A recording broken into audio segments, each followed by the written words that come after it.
Let's talk about racial disparities in sentencing. I know there's a lot of people out there that do not believe systemic racism is real. Pay attention to the judges behind me.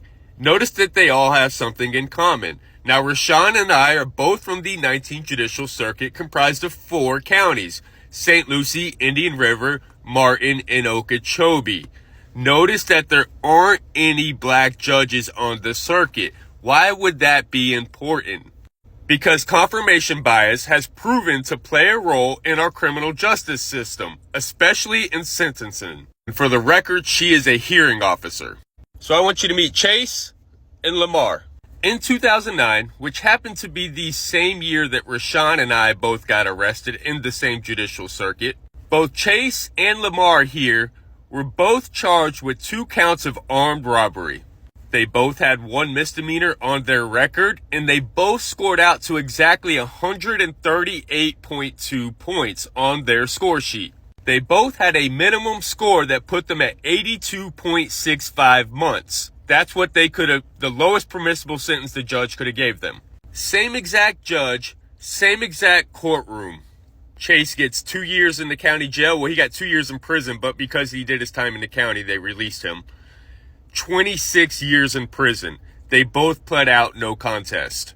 And there are people who will still justify the discrepancies in sentencing here. They'll say there's got to be more between these two. Well, let me save you the Google search. They said that Lamar was not remorseful and would not cooperate with the state. They said Chase was contrite, remorseful, and cooperated with the state.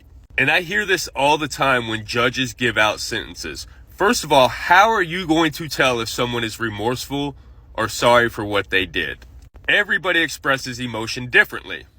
Not to mention, there are certain people who come from certain communities where they're not allowed to show emotion, where they're not allowed to cooperate with the state because that would put themselves or their entire family at risk.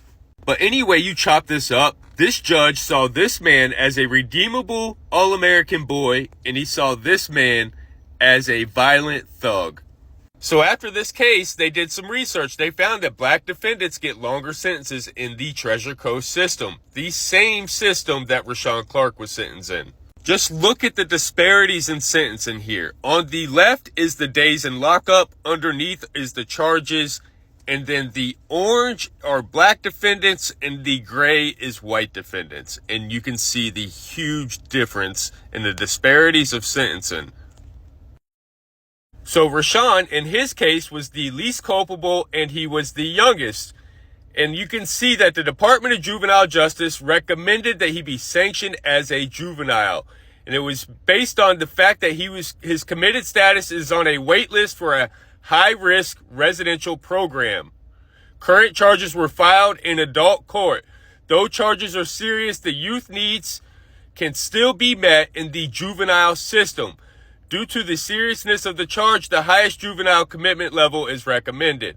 He was 16 when he was arrested, 17 at the time of sentencing, but their recommendation was that he be placed into a program because they feel like the courts did not give him the full benefit of services that are offered through the justice system.